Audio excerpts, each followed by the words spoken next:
इन दिनों जंगल में कभी बहुत ज़्यादा बरसात तो कभी सूखा। पक्षियों की जिंदगी में ऐसे हालात तो आते ही रहते हैं। हिमाचल के उस जंगल में इन दिनों सूखा चल रहा था। सभी पक्षी पानी को लेकर बहुत परेशान थे। भोजन भी मुश्किल से मिलता था, परंतु पक्षी भोजन तो किसी न किसी तरह ढूंढ ही लेते थे। पानी के बिना तो पक्षी मरने लगे थे। कालू जी, अब तो हमारे कुआं का पानी भी बहुत थोड़ा रह गया है। 2-4 दिनों में हमारे कुएं का पानी भी सूख जाएगा।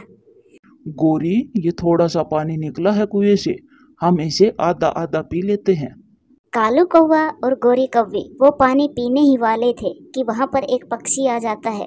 बच्चों, मैं बहुत प्यासा हूँ और मुझे बहुत दूर जाना है। क्या मुझे थोड़ा सा पानी मिल सकता है? गोरी, यही थोड़ा सा पानी है। अगर हमने ये पानी इस पक्षी को दे दिया तो फिर हमें प्यासा ही रहना पड़ेगा। कालू जी, मैंने कभी भी कोई अच्छा काम नहीं किया, लेकिन आज न जाने मेरा मन अच्छा काम करने को क्यों कर रहा है। तुम ये पानी इस पक्षी को ही दे दो। फिर कालू कौवा वो थोड़ा सा पानी उस बूढ़े पक्षी को दे देता है, जिसे वो पक्षी पी लेता है। तुम दोनों ने मेरी मदद की, मेरी प्यास बुझाई। ऊपर वाला तुम सबकी प्यास बुझाएगा। ये खाली कटोरी इस कुएं में फेंक दो। ये कहते हुए वो पक्षी अचानक से गायब हो जाता है। अरे कालू जी, ये पक्षी कहाँ गया? अभी तो यही था। गोरी, वो जाते जाते इस खाली कटोरी को कुएं में फेंकने का भी कहकर गया है। फिर गोरी कौवी वो खाली कटोरी कुएं में फेंक देती है। जैसे ही गोरी वो कटोरी कुएं में फेंकती है, वैसे ही वो कुआं धीरे धीरे पानी से भरने लगता है और कुएं में पानी ऊपर तक आ जाता है। कालू जी, मुझे तो विश्वास ही नहीं हो रहा। क्या सच में हमारा कुआं पानी से भर गया है? गोरी, ये जरूर कोई जादुई पक्षी था। अब तो पूरे जंगल में सिर्फ हमारे पास ही पानी है। कालू जी, क्यों ना हम इस पानी को दूसरे पक्षियों को बेचकर कमाई करें? गोरी, मैं भी यही सोच रहा था। चिड़िया बहन, सिर्फ कालू कौवे के कुएं में थोड़ा सा पानी है। चलो हम वहां जाकर थोड़ा सा पानी पी लेते हैं। मिठू भैया, मैं तो सुबह से पानी खोज रही थी, परंतु मुझे पानी कहीं भी नहीं मिला। चलो हम कौवे के कुएं के पास ही जाते हैं। फिर टूनी चिड़िया और मिठू तोता कालू कौवा के कुएं पर जाते हैं। आओ आओ चिड़िया और मिठू, आओ। क्या पानी पीने आए हो क्या? गौरी, ये कैसे हुआ तुम्हारे कुएं में? तुम्हारे कुएं में तो थोड़ा सा पानी था, परंतु अब ये पानी का कैसे भर गया? गौरी बहन, इतना पानी कहाँ से आया इस कुएं में? ये पानी यहाँ मुफ्त में नहीं आया, बल्कि खरीदा है हमने। इसीलिए अब से ये पानी हम पक्षियों को मुफ्त में नहीं देंगे, बल्कि बदले में भोजन लेंगे। गौरी बहन, ऐसा तो ना करें। हम सब दोस्त इस जंगल में इकट्ठा ही रह रहे हैं और ये जंगल भी हम सब का सांचे का है। चलो भागो यहाँ से। जंगल होगा साझा का, परंतु ये कुआं हमारा है। अगर पानी पीना है 5 दाने लेकर आओ। फिर मिठू तोता और टूनी चिड़िया बिना पानी पिए ही वहां से चले जाते हैं। आएंगे आएंगे, ये पक्षी लौटकर जरूर आएंगे, क्योंकि ये पानी नहीं पिएंगे तो क्या फिर मरेंगे। चिड़िया, मरने से अच्छा है कि हम भोजन देकर पानी पी लें, क्योंकि जिंदा रहेंगे तो भोजन फिर से खोज लेंगे। फिर ऐसे वो सब पक्षी भोजन देते और पानी पीते। और फिर एक दिन गोरी कौवी कालू कौवे से कहती है, कालू जी, ऐसे तो हमें अमीर पक्षी बनने में देर लगेगी। क्यों ना हम पानी की कीमत बढ़ा दें? तो फिर आज से 5 से 10 दाने कर देते हैं। जाएंगे कहाँ ये पक्षी? पानी पीने तो इधर ही आएंगे। वो दोनों शैतान कौवे ऐसा ही करते हैं। गौरी बहन, हम तो पहले ही 5 दाने बड़ी मुश्किल से ला पाते हैं, अब 10 दाने कहाँ से लाएंगे? हमें इस बात का नहीं पता, महंगाई बहुत हो गई है। आपसे पानी 10 दानों के बदले में ही मिलेगा। पानी पीना हो तो पियो, नहीं पीना तो भाग जाओ यहाँ से। फिर अगले दिन सभी दोस्त इकट्ठा होते हैं। अगर जिंदा रहना है तो हमें योजना बनानी होगी। चिड़िया, कैसी योजना? हम सब पक्षी दूसरे जंगल चले जाते हैं। मेरी सहेली ने मुझे बताया है कि पूर्व वाले जंगल में बरसात के कारण सब नदियां पानी से भर गई है। तो फिर चिड़िया, हम ऐसा ही करते हैं। अगर आज हम उन कौवों को 10 दाने देंगे तो कल को वो 20 दाने मांगेंगे। ऐसी योजना बनाकर वो सभी दोस्त पूर्व वाले जंगल में प्रवास कर जाते हैं। वहां पर उन्हें एक पक्षी रोक लेता है और वो उनसे कहता है, आओ आओ दोस्तों, क्या आप सब इस जंगल में रहने के लिए आए हो? जी दोस्त, हमारे जंगल में पानी की बहुत कमी हो गई है। पानी केवल कौवों के पास है और वो पानी के बदले में भोजन मांगते हैं। हमारे इस जंगल में सब है, पानी भी है और भोजन भी। परंतु आप सबको इस जंगल में आने से पहले एक परीक्षा देनी होगी। कैसी परीक्षा दोस्त? ये सामने जो दरवाजा है इससे गुजरना होगा, क्योंकि ये दरवाजा किसी लालची पक्षी को हमारे जंगल में नहीं आने देता। हम नहीं चाहते कि कोई लालची पक्षी हमारे जंगल में आए। हमें स्वीकार है दोस्त, हम लालची नहीं है और आपका ये दरवाजा हमें नहीं रोकेगा। फिर वो सब दोस्त दरवाजे से निकल जाते हैं और वो दरवाजा उन्हें जाने देता है। उस जंगल में तो सब कुछ था, फल थे, पानी था। वो सब पक्षी बहुत खुश थे। कालू जी, आज तो वो पक्षी सुबह से नहीं आए हैं। गौरी, मुझे तो लगता है वो सब पक्षी पूर्व वाले जंगल में चले गए हैं। कालू कालू, इधर आओ, देखो हमारा चमत्कारी पानी तो सूख गया है। अब हम क्या करेंगे? हम पानी कहाँ से पिएंगे? गौरी, ये सब हमारे लालच के कारण हुआ है। अब हम भी दूसरे पक्षियों के पीछे पूर्व वाले जंगल में चलते हैं। चलो चलो कालू, यहाँ पर रहेंगे तो हम मर जाएंगे। फिर वो दोनों पति पत्नी पूर्व वाले जंगल की तरफ उड़ते हैं। आओ आओ कौवो, क्या आप भी हमारे इस जंगल में आना चाहते हो? हाँ हाँ पक्षी जी, हमारे कुछ दोस्त पहले से ही इस जंगल में आ गए हैं। हम थोड़ा बिजी थे, इसीलिए लेट हो गई। तो फिर आपको हमारे जंगल में आने से पहले इस दरवाजे से गुजरना होगा, क्योंकि ये दरवाजा किसी लालची पक्षी को हमारे जंगल में नहीं आने देता। रोकी कबूतर, मीठू तोता और चिड़िया भी वहाँ आ जाते हैं। अब पता चलेगा गौरी और कालू, जब तुम्हें तुम्हारे लालच की सजा मिलेगी। तुम दोनों तो ना ही गुजरो इस दरवाजे से, क्योंकि तुम दोनों से लालची पक्षी तो पूरे जंगल में कोई भी नहीं है। कालू जी, मुझे तो पक्का पता है इस परीक्षा में हम पास नहीं होंगे। चलो चलो गौरी, ट्राई करने में क्या जाता है। फिर वो दोनों उस दरवाजे से गुजरने लगते हैं। जैसे ही वो दरवाजे के पास जाते हैं, वो दरवाजा बंद हो जाता है। फिर वो पक्षी कहता है, तुम लालची हो तुम, भाग जाओ यहाँ से। ऐसे पक्षियों के लिए हमारे जंगल में कोई जगह नहीं है। वो दोनों पति पत्नी बहुत विनती करते हैं, परंतु वो पक्षी उन्हें वहाँ से भगा देता है। दोस्तों, इस कहानी से सीख मिलती है, लालच बुरी बला है, कभी भी लालच ना करो। प्यारे दोस्तों, वीडियो अच्छी लगे तो लाइक करें, शेयर करें, कमेंट्स करें और हाँ, चैनल को सब्सक्राइब करें। दूर किसी जंगल में टूनी चिड़िया अपने बच्चों के साथ रहा करती थी। बेटे कुकू की तबीयत खराब थी, उसको खांसी हो रही थी। मम्मा मम्मा मम्मा मम्मा।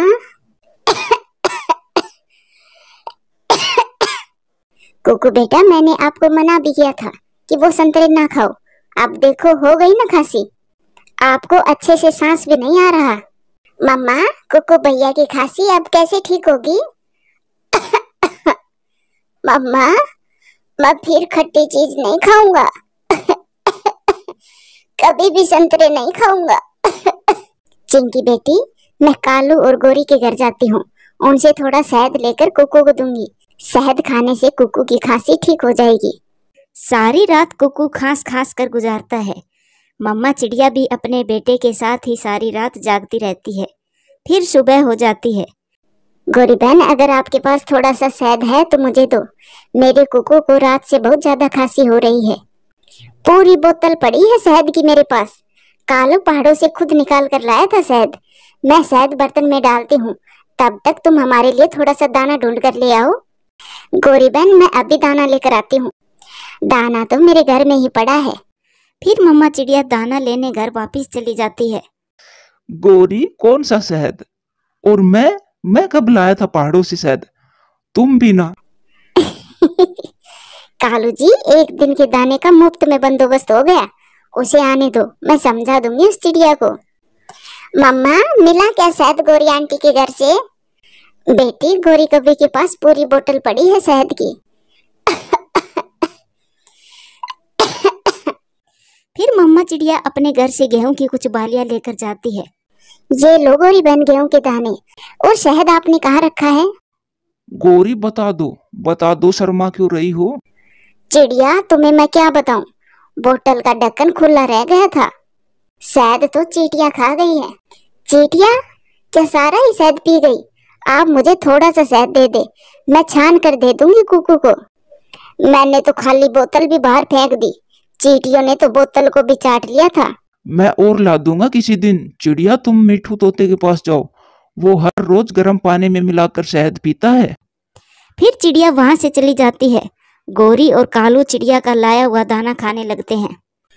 आज मेरी बारी थी दाना लाने की और कल तुम्हारी बारी है दाना लाने की कालू जी। तुम जैसी चालाक कौवी को भोजन लेने के लिए बाहर जाने की क्या जरूरत है? नहीं नहीं चिड़िया बहन, मेरे पास तो शहद नहीं है। कहाँ जरूरत पड़ गई शहद की आपको? मेरे कुक्कू को कल से खांसी है, उसे सांस भी अच्छे से नहीं आ रहा। फिर तो आप शहद ही पिलाओ उसे। आप कबूतर के पास जाइए, शायद उसके पास मिल जाए शहद। मम्मा, मम्मा कहाँ है चिंकी बहन? मम्मा मम्मा आपके लिए शहद लेने गई है भाई। मम्मा आने ही वाली होगी। मैं हूं ना आपके पास। मेरे सीने में दर्द होने लगा है। मम्मा, मम्मा जल्दी आ जाइए। फिर चिंकी अपने भाई को गले से लगा लेती है। मेरा भाई तो बहुत बहादुर है, सबसे बहादुर है। मैं कहानी सुनाती हूँ मेरे प्यारे भाई को। मुझे नहीं सुननी कहानी। चिड़िया बहन, इस जंगल में किसी के पास भी शहद नहीं है, क्योंकि मधुमक्खियां दूसरे जंगल में रहती है। आप दूसरे जंगल में जाएं। मेरे पास था शहद। पिछले महीने ही मीनू मौसी का बेटा बीमार हो गया था। मीनू मौसी मांग कर ले गई थी मुझसे। अगर होता तो मैं तुम्हें जरूर देता। चिड़िया, अब तो आपको कोई और ही बंदोबस्त करना होगा। मम्मा चिड़िया थक हार कर अपने घर वापस जाती है। मम्मा, क्या शहद मिला आपको? कुकू की खांसी और भी बढ़ गई है और सीने में भी दर्द होने लगा है।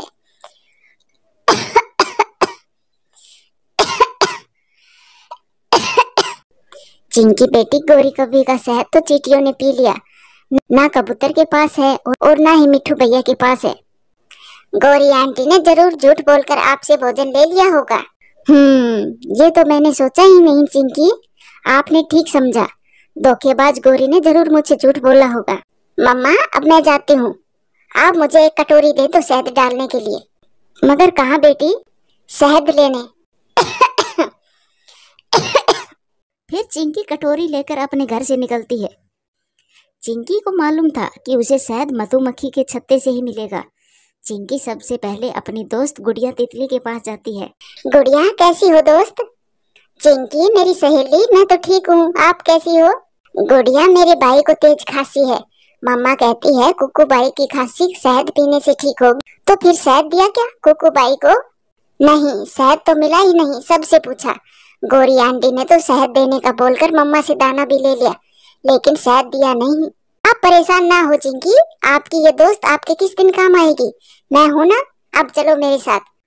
फिर चिंकी चिड़िया अपनी सहेली तितली के साथ जाती है। वो फूलों के पास जाकर बैठ जाती है। अब थोड़ा सा इंतजार करना होगा, यहाँ मेरी दोस्त मधु आने ही वाली होगी। थोड़ी ही देर बाद तितली की दोस्त मधु भी वहाँ आ जाती है। मधु वहाँ फूलों का रस पीने आई थी। मधु, ये मेरी दोस्त चिंकी है और चिंकी ये मेरी पक्की सहेली मधु है। आपसे मिलकर अच्छा लगा। वैसे आपका नाम बहुत सुंदर है मधु, कितना मीठा नाम है। आपका नाम भी चिंकी बहुत प्यारा है। मधु, मेरे दोस्त का भाई बीमार है, उसे थोड़े से शहद की जरूरत है। क्या आप मेरे दोस्त को थोड़ा शहद दे दोगी? क्यों नहीं, मैं अभी थोड़ा रस पान कर लूं, फिर मैं घर लेकर चलती हूँ आपको। फिर मधु फूलों का रस पीने लगती है। फूलों का रस पी लेने के बाद वो चिंकी और गुड़िया को अपने साथ लेकर जाती है। पहाड़ों की दूसरी तरफ मधु का घर था। मामा, मामा देखें, मेरी सहेलियां आई हैं। आप यहाँ बैठो, मैं अभी आपके लिए ताजा ताजा मीठा मीठा शहद लेकर आती हूँ। फिर मधु की मम्मा उनको शहद पीने को देती है। आंटी, इस काम में भी बहुत मेहनत है ना? हाँ बेटी, जिस काम में जितनी ज्यादा मेहनत होती है उस काम में उतनी ही मिठास होती है। सच कहा आपने आंटी। मम्मा, चिंकी के भाई को खांसी है, ये मुझसे थोड़ा सा शहद लेने आई थी। क्यों नहीं बेटी, मैं अभी शहद देती हूँ आपको। फिर मधु की मम्मा चिंकी को कटोरी में शहद डालकर देती है। मुझे आपका जीवन बहुत अच्छा लगा आंटी, फूलों से मिलना और उसका रस इकट्ठा करना। हाँ बेटी, मगर फूलों से दोस्ती करने के लिए कांटों से गुजरना पड़ता है। चिंकी बहुत खुश थी और वो शहद लेकर अपने घर पहुंच जाती है।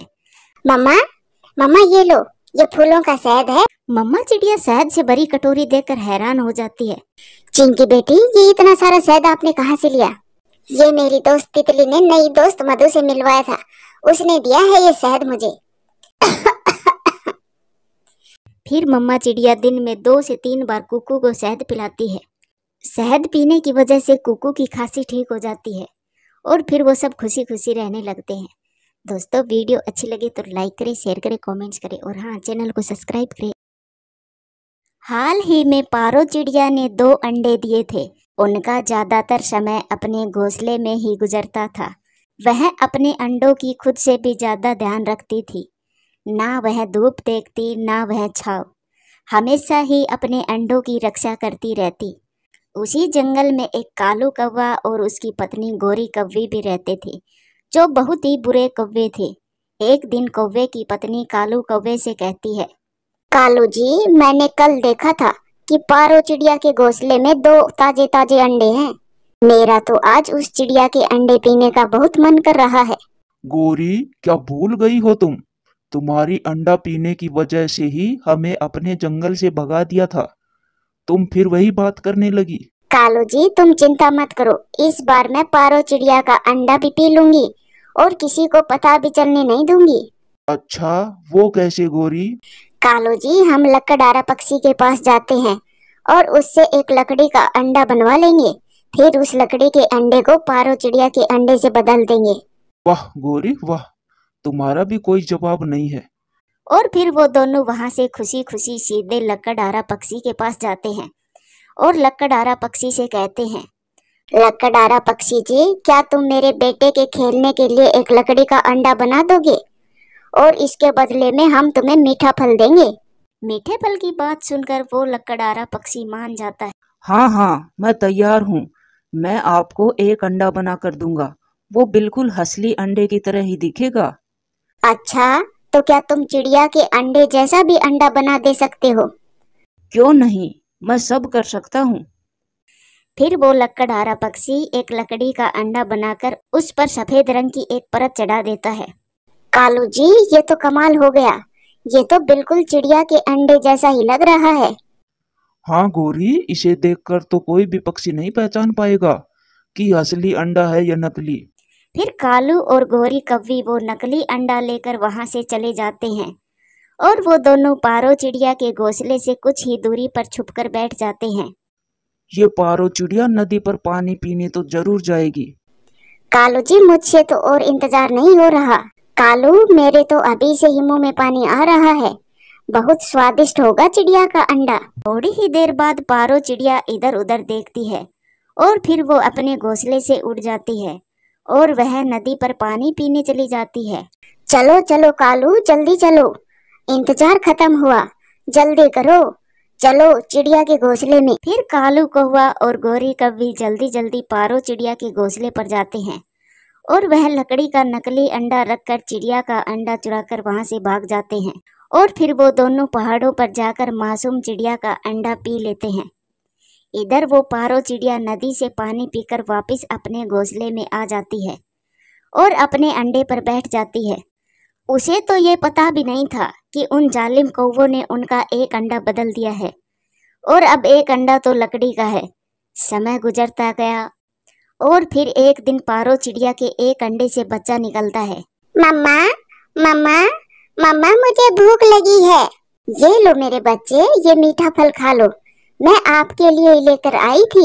मम्मा, इस दूसरे अंडे में से मेरी बहन निकलेगी या फिर मेरा भाई? हम दोनों भाई बहन बहुत खेलेंगे। बेटा, वो तो मैं नहीं जानती, मगर शाम तक आपका भाई या बहन बाहर आ ही जाएगा अंडे से। फिर शाम भी हो जाती है और रात भी गुजर गई। फिर अगले दिन दोपहर तक पारो चिड़िया अपने अंडे को लेकर बहुत परेशान हो जाती है क्योंकि उसके अंडे से अभी तक बच्चा नहीं निकला था। हे भगवान, ऐसा तो कभी नहीं हुआ। अब तक तो इस अंडे से बच्चा बाहर आ जाना चाहिए था। मैं अभी टूनी चिड़िया के पास जाती हूँ, उससे पूछ कर आती हूँ। मेरे बच्चे, तुम यहीं रहना, मैं अभी आई। फिर पारो चिड़िया टूनी चिड़िया के पास जाती है। चिड़िया बहन, कल मेरे एक अंडे से तो बच्चा बाहर आ गया, लेकिन दूसरे अंडे से अभी तक बच्चा बाहर नहीं आया। मैं उसे लेकर बहुत परेशान हूँ। पारो, ऐसा तो नहीं होना चाहिए। दोनों अंडों से कुछ ही समय के अंतराल में बच्चे बाहर आ जाने चाहिए। चलो मैं आपके साथ चलकर अंडे को देखती हूँ। फिर टूनी चिड़िया पारो चिड़िया के साथ उसके घोंसले में जाती है। पारो बहन, ये अंडा अंदर से तो खाली नहीं है, क्योंकि खराब अंडे में वजन नहीं होता, वो बहुत हल्का होता है। क्यों ना हम उल्लू बैद जी के पास जाएं और उनसे ही पूछें कि ये अंडा अभी तक टूटा क्यों नहीं है। हाँ हाँ टूनी बहन, हम अभी जाते हैं। चुन्नू बेटा, आप घोंसले में ही रहना, मैं थोड़ी देर में आती हूँ। फिर पारो चिड़िया और टूनी चिड़िया अंडे को साथ लेकर उल्लू बैद जी के पास जाती है। फिर उल्लू बैद जी उस अंडे का चेकअप करता है। चिड़िया, मैं आपसे कुछ छुपाना नहीं चाहता, आपके साथ धोखा हुआ है। ये अंडा तो लकड़ी का है। उल्लू बैद जी की ये बात सुनकर तो पारो चिड़िया की तो जान ही निकल जाती है। नहीं नहीं, ऐसा नहीं हो सकता, मैं तो लुट गई। मेरे साथ ये धोखा किस जालिम पक्षी ने किया है। चुप कर जाओ पारो बहन, चुप कर जाओ, अब रोने से कोई भी फायदा नहीं है। हम पकड़ लेंगे उस अंडा चोर को और उसे कड़ी से कड़ी सजा भी देंगे। फिर टूनी चिड़िया और पारो चिड़िया वहां से चली जाती है। पारो बहन, ये अंडा बड़े ही पक्षी के अलावा कोई भी नहीं बना सकता। ये अंडा आप मुझे दे, मैं अभी की अभी दूध का दूध पानी का पानी करके आती हूँ। फिर टूनी चिड़िया वो लकड़ी का अंडा लेकर लकड़हारा पक्षी के पास जाती है। चाचा जी, क्या ये अंडा आप पहचान सकते हो? क्यों नहीं, अपने पंखों से बनाई हुई चीज को तो मैं कई सालों बाद भी पहचान सकता हूँ। ये अंडा तो मैंने कुछ दिन पहले कौवों को बना कर दिया था। चाचा जी, बहुत बुरा किया उन जालिमों ने। उन्होंने पारो चिड़िया का अंडा पीकर उसके घोंसले में ये लकड़ी का अंडा रख दिया था। अच्छा, बहुत बुरा किया उन्होंने, लेकिन उन्होंने मुझे बताया कि वो अपने बेटे के खेलने के लिए लेकर जा रहे हैं। अब से मैं कभी भी किसी पक्षी को लकड़ी का अंडा बनाकर नहीं दूंगा। चाचा जी, प्लीज आप मेरे साथ चलें और सब पक्षियों को बताएं कि ये काम उन दुष्ट कौवों का है। फिर टूनी चिड़िया बड़ई पक्षी को साथ लेकर जंगल में जाती है। टूनी चिड़िया जंगल के सभी पक्षियों को इकट्ठा करती है और फिर वो सब मिलकर कालू कौवा के घर जाते हैं। सभी पक्षियों को एक साथ आते देख कालू और गोरी कौवी डर जाते हैं। अरे क्या हुआ, आप सब यहाँ क्यों आए हो? ये अंडा तो आपके बेटे का खिलौना था ना, तो फिर ये पारो चिड़िया के घोंसले में कैसे गया? हाँ हाँ, ऐसा भी तो हो सकता है। जब मेरा बेटा खेल रहा होगा तभी ये अंडा पारो चिड़िया के घोंसले में गिर गया होगा। तो फिर कालू भैया, पारो चिड़िया का अंडा कहाँ गया? हमें क्या पता छोटी चिड़िया कि उसका अंडा कहाँ गया। ये ऐसे नहीं मानेंगे। फिर वो सब मिलकर कालू कौवा और गोरी कौवी की जमकर पिटाई करने लगते हैं और फिर मार मार कर उन दुष्ट कौवों को जंगल से ही निकाल देते हैं। गोरी, देख लिया ना, इस बार भी तुम्हारे अंडे पीने की लत की वजह से हमें जंगल से निकाल दिया। कालू जी, मैं अब कभी भी ऐसा नहीं करूंगी। बुरे काम का अंजाम हमेशा बुरा ही होता है, मुझे सब पता चल गया। प्यारे दोस्तों, कहानी अच्छी लगे तो लाइक करें, शेयर करें, कमेंट्स करें और हाँ, चैनल को सब्सक्राइब करें। आपका धन्यवाद।